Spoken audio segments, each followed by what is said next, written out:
We live in the most connected time in human history. Everything is faster, smarter, easier. But have you ever stopped to ask yourself, at what cost? Each time you swipe, tap, or say, "Hey Alexa," you offer a piece of yourself in return.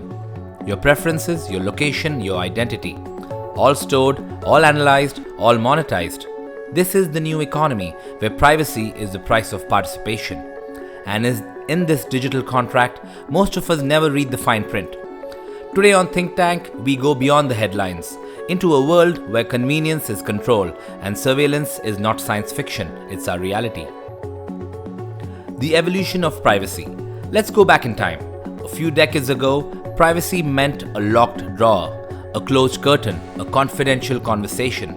But then came the internet, followed by smartphones, and with them, a new definition of private life. In 1999, Sun Microsystems CEO Scott McNealy said, "You have no privacy anyway, get over it." It sounded extreme. Today, it sounds like a prophecy. Google launched Gmail in 2004, offering 1 GB of free storage, 10 times more than its competitors. But there was a catch. Google scanned your emails to serve you ads.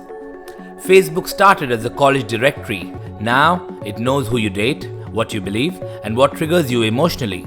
The old privacy was physical, the new privacy is digital, and it's vanishing fast. Surveillance capitalism. Surveillance capitalism isn't a bug in the system, it is the system. Let's start by understanding what is surveillance capitalism. Coined by Harvard professor Shoshana Zuboff, this term describes a world where our personal experiences are turned into behavioral predictions and sold. Here's how it works.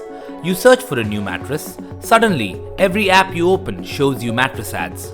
But it goes deeper. What time you searched, how often you return, what colors you hover over, all are used to predict your buying behavior. This data is then sold to advertisers who want not just your money, but your mind share.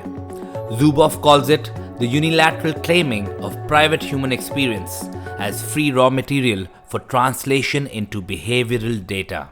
And companies like Facebook, Google, Amazon, they're not just tech firms, they are behavioral influence empires. The goal isn't just to understand you, it's to shape you.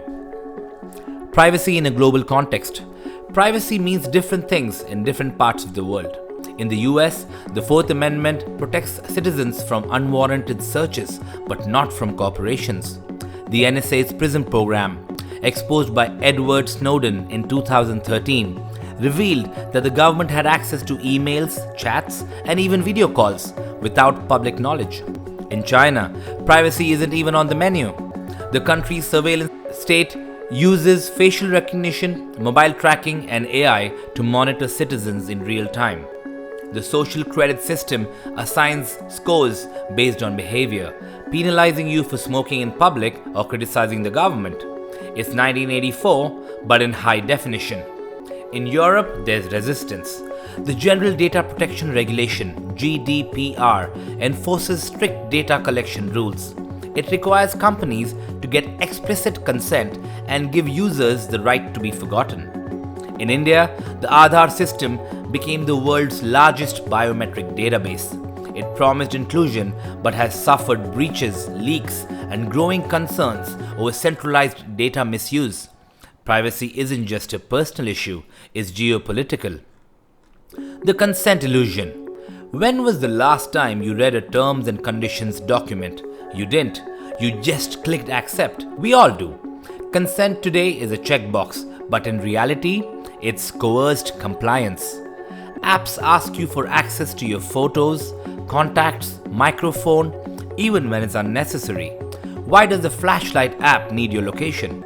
Because the data is more valuable than the app. And they know you won't resist.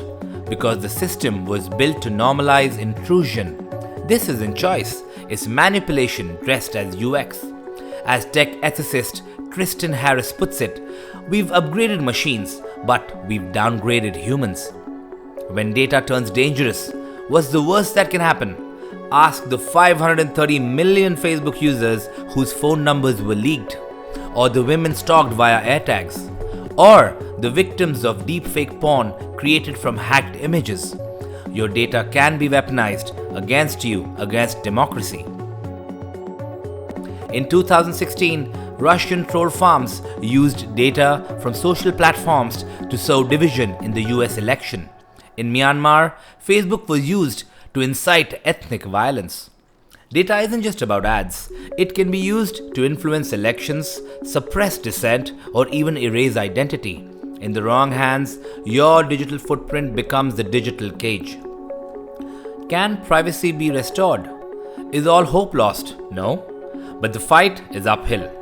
Tools like Signal for messaging, DuckDuckGo for search, Brave browser, Proton Mail for secure email. These are privacy-first alternatives, but the adoption is low. The real issue? Awareness.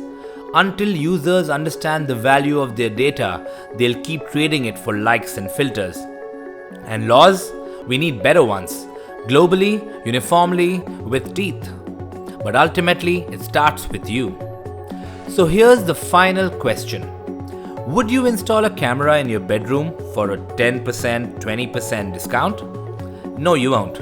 Then why give away your digital life so easily? Because in this new world, those who control the data control the world. This was Think Tank. If this made you think, share it. If it made you uncomfortable, good. The future depends on it.